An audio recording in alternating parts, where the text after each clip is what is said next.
Shri Premjibhai Bhavanji Thakkar memorial charitable trust દ્વારા સ્વર્ગસ્થ પ્રેમજીભાઈ ઠક્કરની પુણ્યતિથિ નિમિત્તે તેમને પુષ્પાંજલિ અને સ્કોલરશિપ વિતરણનો એક કાર્યક્રમ ભુજ ખાતે યોજવામાં આવ્યો હતો.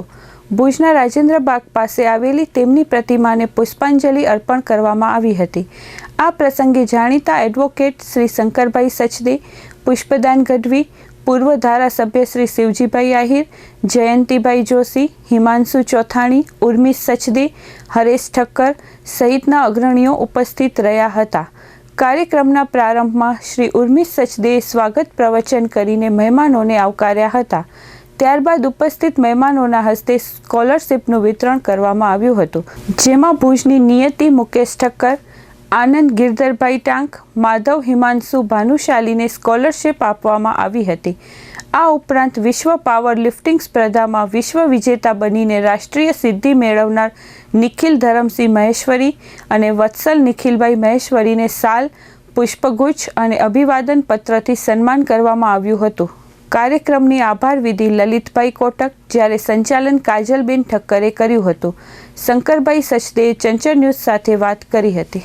આજે કચ્છના સર્વમાન્ય લોક નેતા અને ગુજરાતના પૂર્વ મહેસૂલ મંત્રી શ્રી પ્રેમજીભાઈ ઠક્કરની 49મી પુણ્યતિથિ છે. એક રાજકારણી આવતી ચૂંટણીના સંદર્ભમાં વિચારતા હોય છે, જ્યારે એક રાજનીતિજ્ઞ આવતી પેઢી અને આવનારી પેઢીઓના સંદર્ભમાં વિચારતા હોય છે. એ રીતે શ્રી પ્રેમજીભાઈ એક પીઢ રાજનીતિજ્ઞ હતા. એમની કારકિર્દીની શરૂઆત આદર્શ શિક્ષક તરીકે અને કુશળ ધારાશાસ્ત્રી તરીકે, ત્યારબાદ લગભગ 4.5 દાયકાની રાજકીય કારકિર્દી દરમિયાન એ કચ્છના જાહેર જીવનના અને કચ્છના પ્રજાજીવનના રાહબર રહ્યા અને 45 વર્ષ દરમિયાન કચ્છનું કોઈ એકે ગામ એવું નહીં હોય કે જેમાં એમાં કામનું યોગદાન નહીં હોય. ગુજરાતના મહેસૂલ મંત્રી તરીકે ગુજરાતનો કોઈ જિલ્લો નહીં હોય કે જ્યાં એમણે કોઈ વર્ષો જૂના પેચીદા પ્રશ્નો ઉકેલ્યા ન હોય.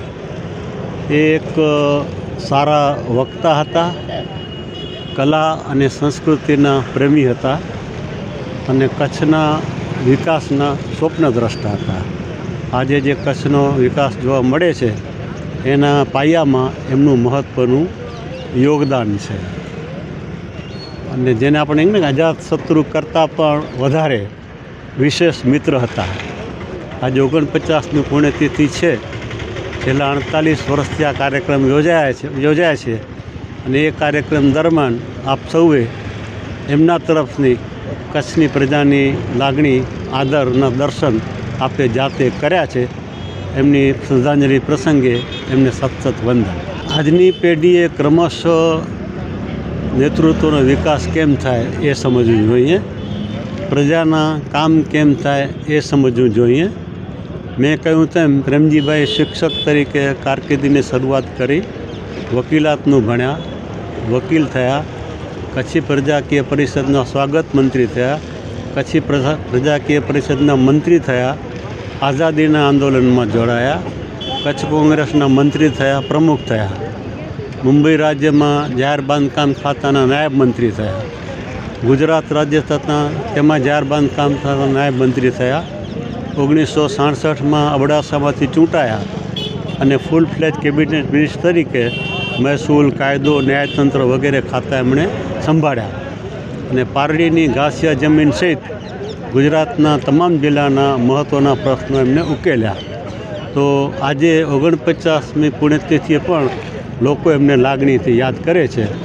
એ જો આપણે લક્ષ્યમાં રાખીએ આજની યુવા પેઢી, તો મારી દૃષ્ટિએ કચ્છનું ભવિષ્ય ઉજળું રહેશે. દર વર્ષે તેજસ્વી વિદ્યાર્થીઓને સ્કોલરશિપ આપવામાં આવે છે અને ક્રાઇટેરિયા 2 રાખ્યા છે કે તેજસ્વી હોય અને એમને જરૂરિયાત હોય કે જેથી કરીને આપણે ઉપયોગી થઈ શકીએ. કે આ વર્ષે દાખલા તરીકે ભુજની વિદ્યાર્થીનીને મળશે, ખંભાળાના વિદ્યાર્થીને મળશે, ભુજના બીજા વિદ્યાર્થીને મળશે. તો ત્રણેય વિદ્યાર્થીઓ સ્કોલર પણ છે, પ્લસ એમના આર્થિક સંજોગો નજરે લાગે કે એમને જે કંઈ મદદ થાય કરવી જોઈએ. અને આ રીતે સ્કોલરશિપ મળે તો લોકોનું એમના તરફ ધ્યાન દોરાય અને બીજી સંસ્થાઓ પણ એમને મદદ કરી શકે.